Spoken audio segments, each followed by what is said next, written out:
नमस्कार, मैं हूं श्रद्धा। आप सभी दर्शकों का आपके मनपसंद कार्यक्रम अन्नदाता में स्वागत करती हूं।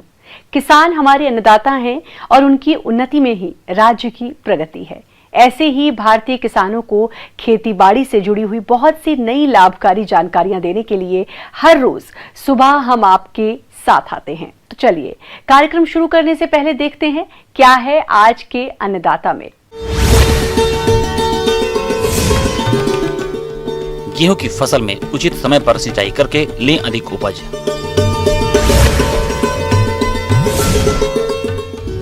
टमाटर की फसल से अधिक उपज लेने की तकनीक।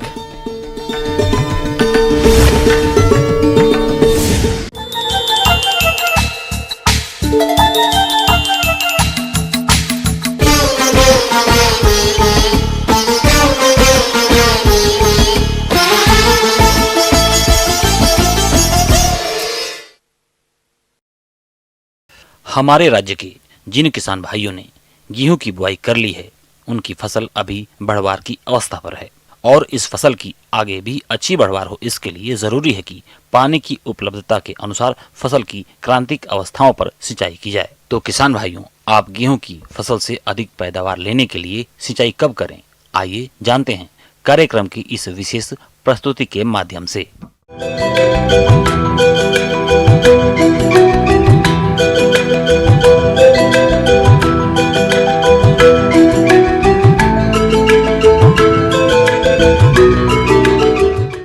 हमारे देश में उगाई जाने वाली खाद्यान्न फसलों में गेहूं का प्रमुख स्थान है। गेहूं का प्रयोग मनुष्य अपने जीवन यापन हेतु मुख्यतया रोटी के रूप में करते हैं, जिसमें प्रोटीन प्रचुर मात्रा में पाई जाती है। गेहूं की फसल मुख्य रूप से उत्तर प्रदेश, पंजाब, हरियाणा, बिहार, राजस्थान, मध्य प्रदेश और महाराष्ट्र राज्यों में होती है। लेकिन अक्सर देखने में आता है कि हमारे कुछ किसान भाई इस फसल से अच्छी उपज नहीं ले पाते हैं, जिसके अनेक कारण हैं, जिनमें से प्रमुख कारण सिंचाई का ना होना या गलत समय पर गलत ढंग से सिंचाई करना है।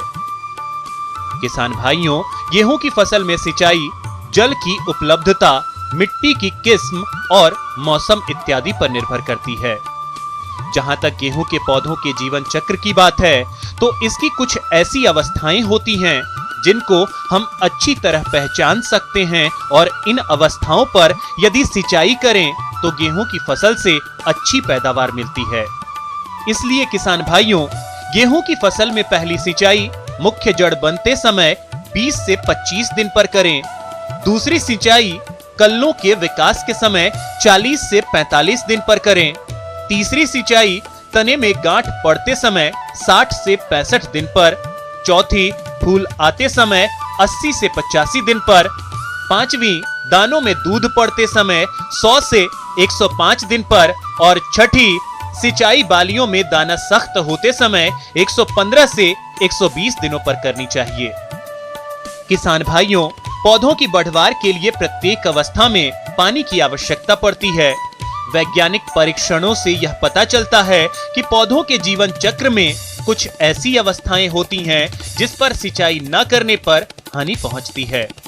यह अवस्थाएं सिंचाई की दृष्टि से क्रांतिक अवस्थाएं कहलाती हैं।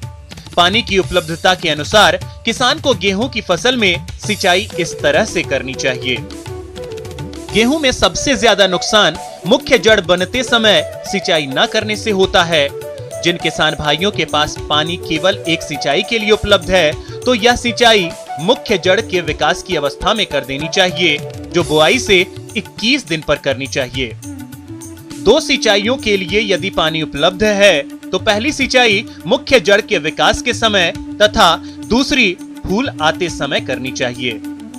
यदि पानी 3 सिंचाइयों के लिए उपलब्ध है, तो पहली सिंचाई मुख्य जड़ के विकास के समय, दूसरी सिंचाई तने में गांठ बनते समय तथा तीसरी दाने में दूध बनते समय करनी चाहिए। यदि 4 सिंचाइयों की सुविधा है, तो सिंचाई मुख्य जड़ बनते समय, तने में गांठें बनते समय, बाली निकलते समय तथा दानों में दूध बनते समय करनी चाहिए। गेहूं की फसल में ड्रिप या स्प्रिंकलर से सिंचाई करने पर पानी की बचत होने के साथ साथ समय और श्रम की बचत होती है और गेहूं की पैदावार भरपूर मिलती है।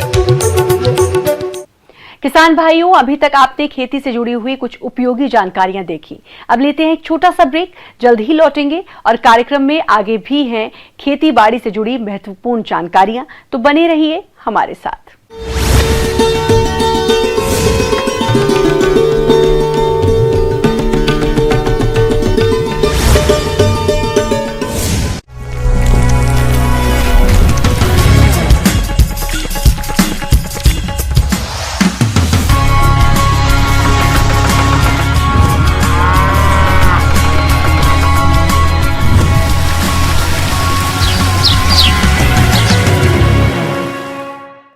ब्रेक के बाद आप सभी दर्शकों का अन्नदाता में स्वागत है। चलिए अब रुख करते हैं अगली कड़ी की ओर।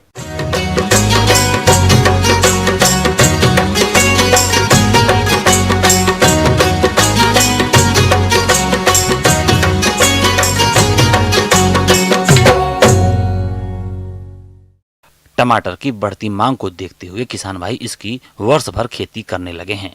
इस समय मौसम बदल रहा है, जिसके कारण फसल में कई तरह की समस्याएं आती हैं और जो किसान भाई समय पर इनका निदान कर लेते हैं उन्हें इससे अच्छा मुनाफा मिलता है।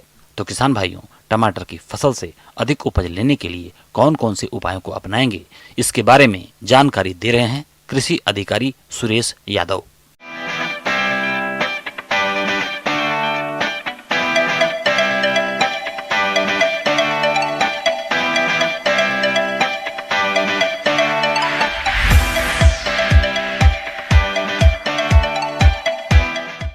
जैसा किसान भाई ने अभी बताया कि टमाटर के पौधे में ये पत्तियां ऐसे मुड़ जाती हैं।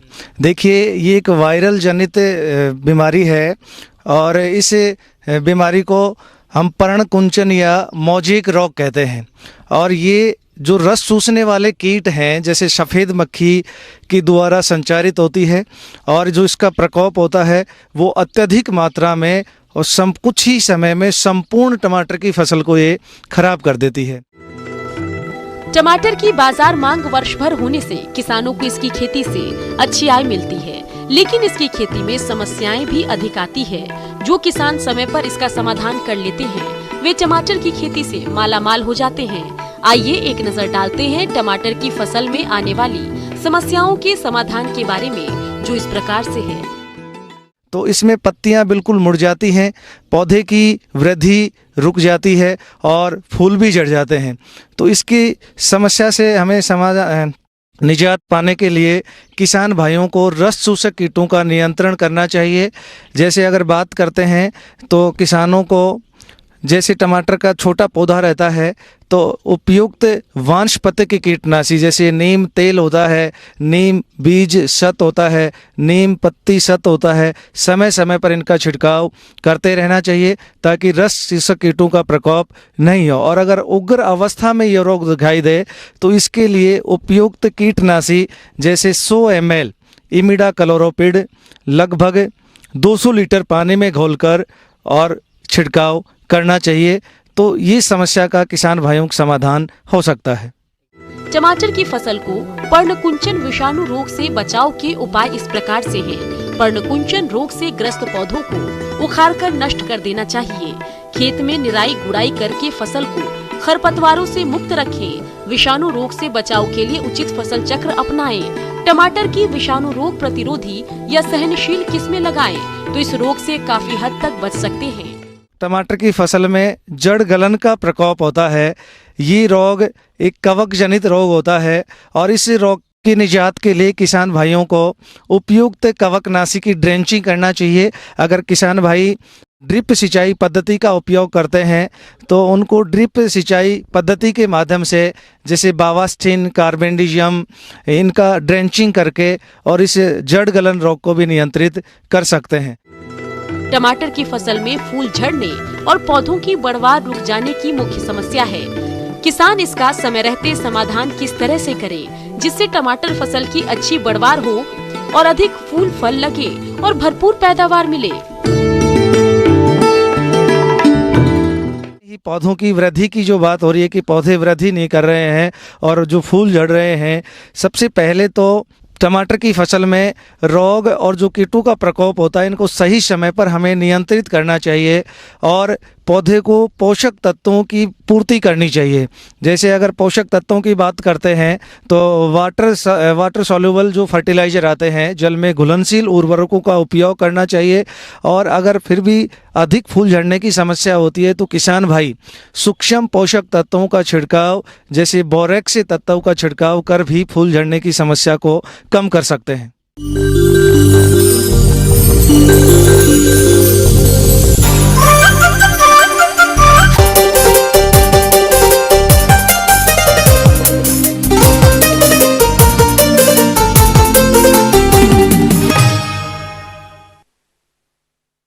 चना की फसल प्रदेश में बहुत से किसानों ने लगा रखी है और अभी ये बढ़वार की शुरुआती अवस्था में है। चने की फसल में आमतौर पर उकठा रोग का प्रकोप अधिक होता है, इसलिए आप इसकी रोकथाम के लिए कौन कौन से उपायों को अपनाएं, इसके बारे में बता रहे हैं कृषि वैज्ञानिक डॉक्टर अरविंद मिश्रा। चने की खेती की बात है, हमारे राज्य में चने की खेती बहुतायत तौर पर होती है। हमारे रबी फसल शुरू है और चने की बुआई हो चुकी है, लेकिन जहां उकठा की बात हम कर रहे हैं, इससे जो बहुत बड़ा नुकसान हो जाता है किसानों को, आंख के सामने उनका लहलहाता हुआ फसल पीला पड़ने लगता है। पूरे के पूरे फसल ऊपर से पत्तियां पीली पड़ के और सूख जाती हैं, तो किसानों को एक बहुत बड़ी निराशा होती है।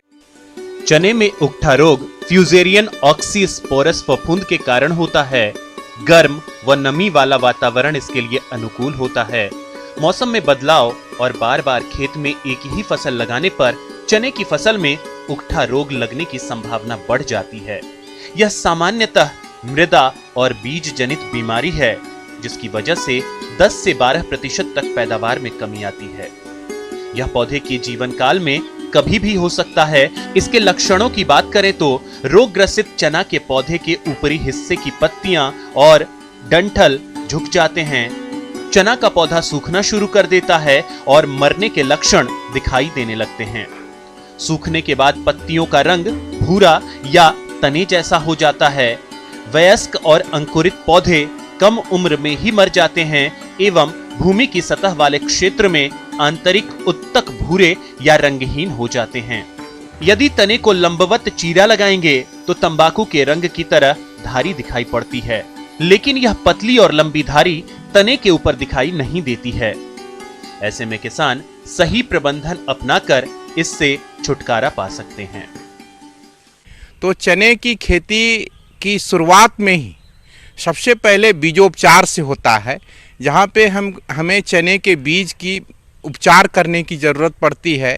इसमें कार्बनडाजिम 2 ग्राम प्रति किलोग्राम बीज की दर से बीजोपचार करना अति आवश्यक है। और बीजोपचार जब कर लेते हैं तो आने वाले समय में उकठा रोग आने का प्रकोप कम हो जाता है। और उकठा रोग का प्रकोप चने के खेत में जैसे हमारे किसान भाई को दिखाई पड़ती है और 2-4 पौधे ऐसे दिखाई पड़ जाएं जो कि पीली पड़ के सूख रही है, सबसे पहले ऐसे रोग ग्रसित पौधों को जड़ से उखाड़ लें खेत से और उसको खेत के बाहर ले जाकर कहीं मिट्टी में दबा दें, क्योंकि ये बहुत तेज़ी से फैलता भी है। तो इससे भी एक नियंत्रण का तरीका है। और बहुत बड़े पैमाने पर उकठा का प्रकोप यदि हो जाए तब तो खेत को नियंत्रित करना असंभव जैसा हो जाता है और इसमें कोई रसायन का प्रयोग बहुत हमारे किसान भाई को लाभदायक नहीं हो पाता है। इसके साथ ही साथ आप जानते हैं कि हमारे प्रदेश में जीवांश पदार्थ की मात्रा खेतों में घट गई है। चने के जब बुआई कर रहे हैं तो कूड़ में आपको ट्राइकोडर्मा से मिश्रित गोबर के खाद में ट्राइकोडर्मा मिलाकर और कूड़ में डालें, जिससे कि फसल लगने के बाद उसमें समस्या आने की कम संभावना होती है। इसके नियंत्रण के लिए ट्राइकोडर्मा पाउडर 10 ग्राम प्रति किलोग्राम बीज की दर से बीजोपचार करें। साथ ही 4 किलोग्राम ट्राइकोडर्मा को 100 किलोग्राम सड़ी हुई गोबर की खाद में मिलाकर बुआई से पहले प्रति हेक्टेयर की दर से खेत में मिलाएं। 6 वर्षीय फसल चक्र अपनाएं। मानसून में खेत की नमी को संरक्षित करें। गहरी जुताई करके खेत को समतल करें। रोग मुक्त बीज का प्रयोग करें, रोग प्रतिरोधी किस्में लगाएं। जब तापमान अधिक हो तब बुआई न करें। अक्टूबर के दूसरे या तीसरे सप्ताह में बुआई करें। खड़ी फसल में रोग के लक्षण दिखाई देने पर कार्बेंडाजिम 50 WP 0.2% घोल का पौधों के जड़ क्षेत्र में छिड़काव करें। हमारे किसान भाइयों के लिए संदेश है कि वो बताए गए विधि द्वारा बीजोपचार अवश्य करें और साथ ही साथ ट्राइकोडर्मा का प्रयोग गोबर खाद के साथ अवश्य करें ताकि उकठा रोग पर प्रभावी नियंत्रण किया जा सके। आगे और भी हैं खेती बाड़ी से जुड़ी हुई बहुत सी रोचक जानकारियां, पर यहां पर रुकेंगे एक और ब्रेक के लिए, जल्द हाजिर होंगे।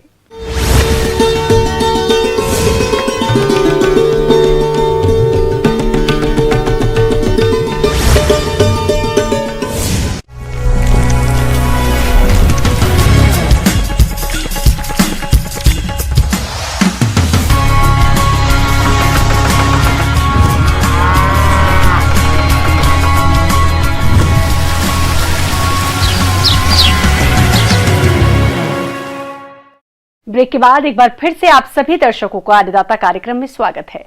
बढ़ते हैं अगली प्रस्तुति की ओर।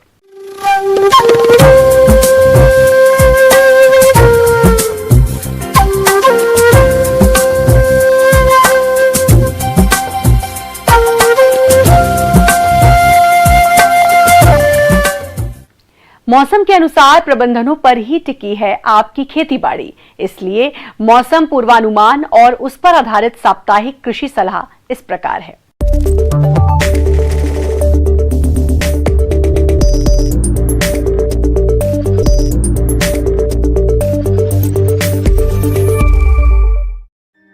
ग्रामीण कृषि मौसम सेवा, मौसम पूर्वानुमान एवं कृषि सलाह जयपुर के द्वारा भेजे गए मौसम पूर्वानुमान के आधार पर किसान भाइयों को सलाह दी जाती है कि कोरोना के गंभीर फैलाव को देखते हुए किसान भाई सरकार की सलाह का सख्ती से पालन करें और स्वयं की उचित देखभाल, व्यक्तिगत स्वच्छता, मास्क का उपयोग, साबुन से उचित अंतराल पर हाथ धोने तथा एक दूसरे से सामाजिक दूरी बनाए रखने पर विशेष ध्यान दें। समय पर बोई गई गेहूं की फसल में बुआई की 28 से 35 दिनों के बाद चौड़ी पत्ती वाले खरपतवारों के नियंत्रण के लिए 2,4-D ईस्टर शाकनाशी की 500 ग्राम सक्रिय तत्व प्रति हेक्टेयर व सकरी पत्ती वाले खरपतवारों के लिए आइसोप्रोट्यूरान 750 ग्राम सक्रिय तत्व को 500 लीटर पानी में घोलकर प्रति हेक्टेयर की दर से छिड़काव करें। देरी से बोए जाने वाले गेहूं की बुआई का समय है, इसके लिए राज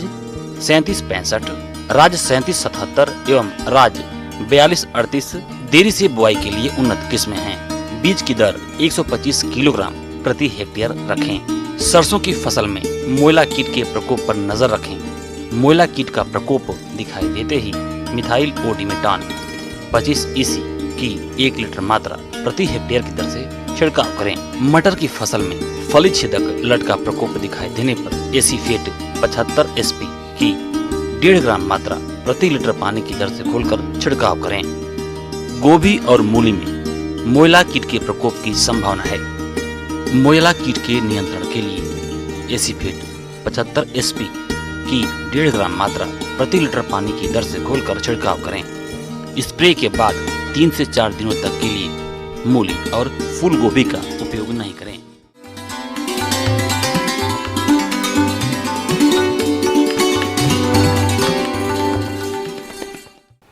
अन्नदाता हेल्पलाइन निशुल्क फोन संपर्क सेवा के माध्यम से आपके द्वारा पूछे गए प्रश्नों में से 1 या 2 महत्वपूर्ण प्रश्न को हम अपने कार्यक्रम में शामिल करते हैं।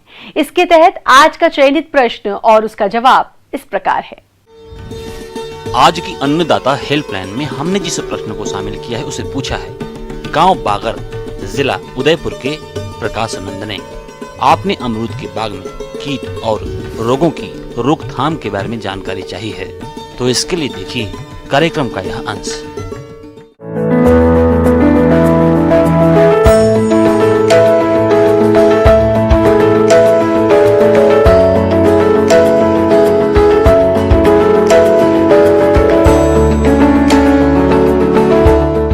अभी अभी हम जो है अमरूद की फसल में लगने वाले कीटों के बारे में आपको बताएंगे कि किस तरह से आप उनकी पहचान कर सकते हैं और किस तरह से आप उनका नियंत्रण कर सकते हैं।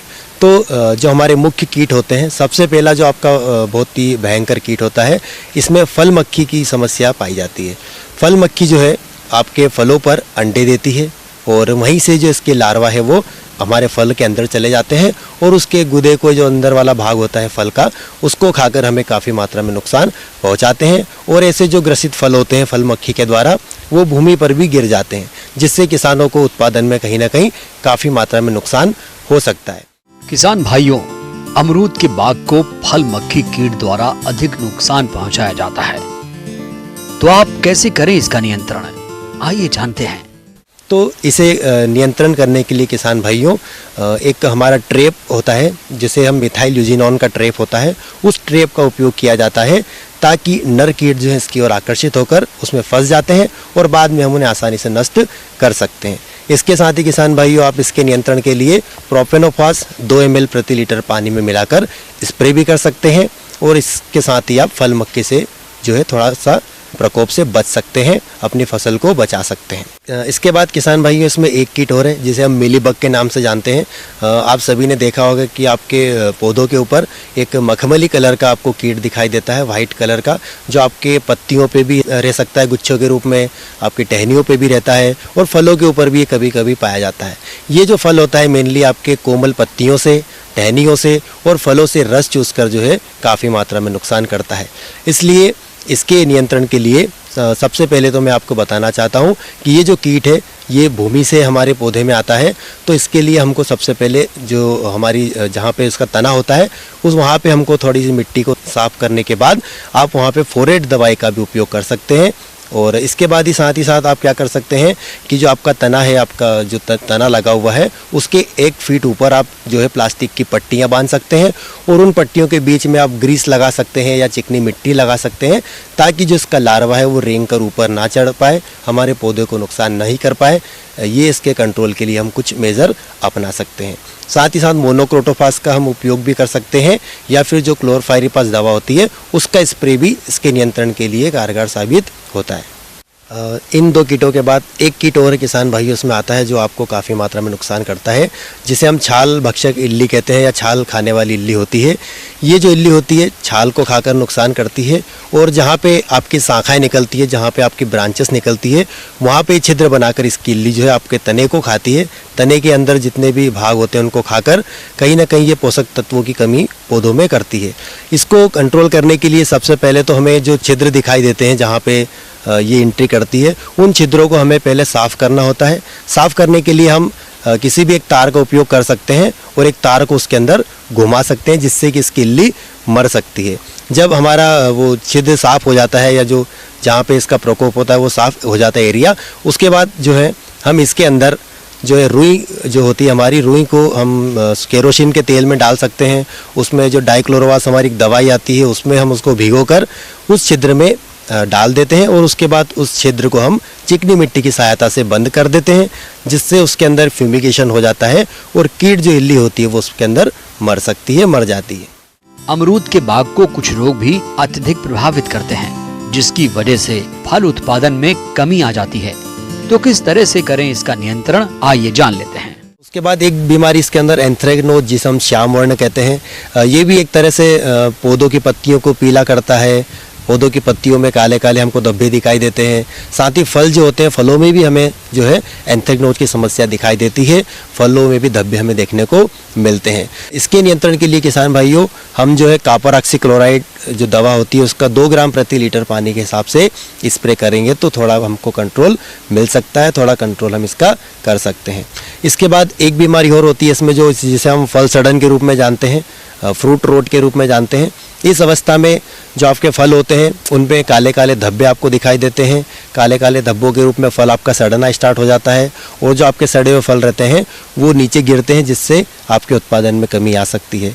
इससे बचने के लिए आप कार्बेंडाजिम या मैंकोजेब जो होती है आपकी दवाई होती है मैंकोजेब, 2 ग्राम प्रति लीटर पानी के हिसाब से आप मैंकोजेब दवाई का स्प्रे कर सकते हैं, तो आप इसके प्रकोप से बच सकते हैं।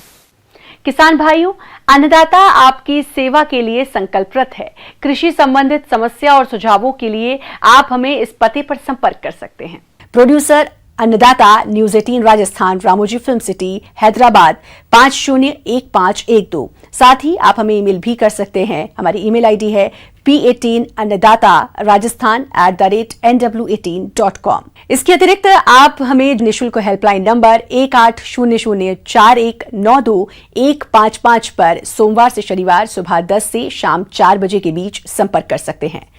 किसान भाइयों, अब समय हो रहा है आपसे विदा लेने का, तो हमारी अन्नदाता टीम को दीजिए इजाजत। कल फिर होगी आपसे मुलाकात कृषि संबंधित कुछ और महत्वपूर्ण जानकारियों के साथ। नमस्कार।